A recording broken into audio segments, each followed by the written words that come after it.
بسم اللہ الرحمن الرحیم۔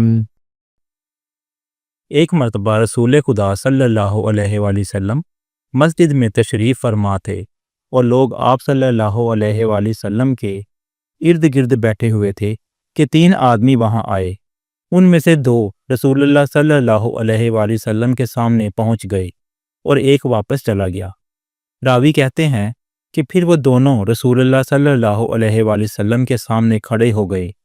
اس کے بعد ان میں سے ایک نے جب مجلس میں ایک جگہ کچھ گنجائش دیکھی تو وہاں بیٹھ گیا، اور دوسرا اہل مجلس کے پیچھے بیٹھ گیا، اور تیسرا جو تھا وہ لوٹ گیا۔ تو جب رسول اللہ صلی اللہ علیہ وآلہ وسلم اپنی گفتگو سے فارغ ہوئے تو صحابہ رضی اللہ عنہم سے فرمایا، کیا میں تمہیں 3 آدمیوں کے بارے میں نہ بتاؤں؟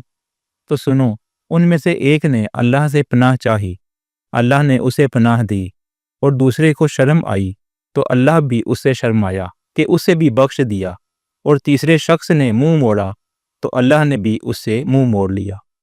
صحیح بخاری حدیث نمبر 66۔